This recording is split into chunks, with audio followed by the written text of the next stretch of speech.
বিসমিল্লাহির রহমানির রাহিম। আসসালামু আলাইকুম। Welcome to Sumi's kitchen and craft. আজ রান্না করেছি কাতল মাছের পেটি। মাত্র 4 পিস কাতল মাছের পেটি দিয়ে কিভাবে পরিবারের সবার জন্য তরকারি করে নিতে পারেন সেই প্রসেসটাই দেখিয়ে দিব।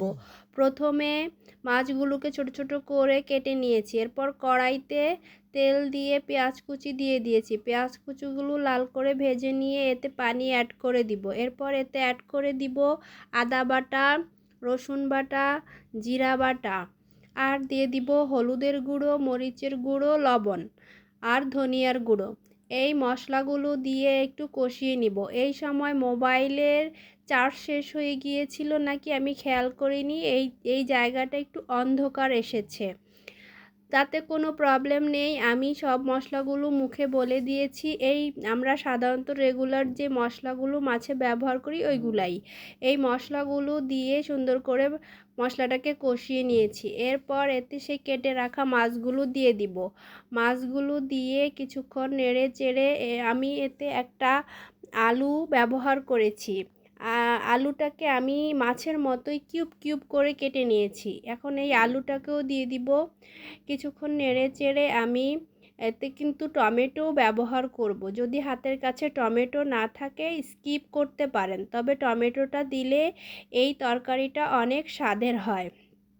এই তো আমি টমেটোটাকেও কেটে এই তরকারির মধ্যে এখনই দিয়ে দিব।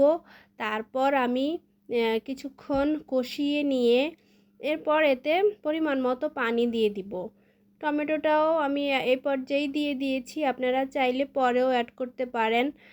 এখন আমি এর মধ্যে পরিমাণ মতো ঝোলের পানিটা দিয়ে দিব, যেটা আলুটাকে সিদ্ধ করবে, মাছটাকে সিদ্ধ করবে। তেমন কিছুই না, অনেক বেশি ঝোল রাখবো না, হালকা একটু ঝোল থাকবে। চাইলে এটা শুকনো শুকনো করেও আপনারা খেতে পারেন। এটা আমার মায়ের হাতেরটা বেশি মজার হয়। মা অবশ্য এত মশলা ব্যবহার করে না, আমি যতটা করলাম। এই তো এই পর্যায়ে আমি ধনেপাতাটা ব্যবহার করব। ধনেপাতাটা দিয়ে তারপরে আমি চুলার আঁচটা আমি অপেক্ষা করব আর একটু ঝোলটা কমে যাওয়ার জন্য। আর এই তো আমার মাছটা রান্না করা হয়ে গিয়েছে। এই পর্যায়ে 2টা কাঁচামরিচ দিয়ে চুলার আঁচটা বন্ধ করে দিব। আমার যেহেতু এটা ইলেকট্রিক চুলা, তাই চুলার আঁচটা বন্ধ করে দিলেও কিছুক্ষণ তাপ থাকে এবং একটু ঝোলটা শুকিয়ে যায়। এই তো আমার মাছটা রান্না হয়ে গিয়েছে। দেখেন, এটা দেখতে যেমন দারুণ হয়, এটা খেতেও কিন্তু অসাধারণ হয়। আজ এই পর্যন্তই। সবাই ভালো থাকবেন, সুস্থ থাকবেন। আসসালামু আলাইকুম। আল্লাহ হাফেজ।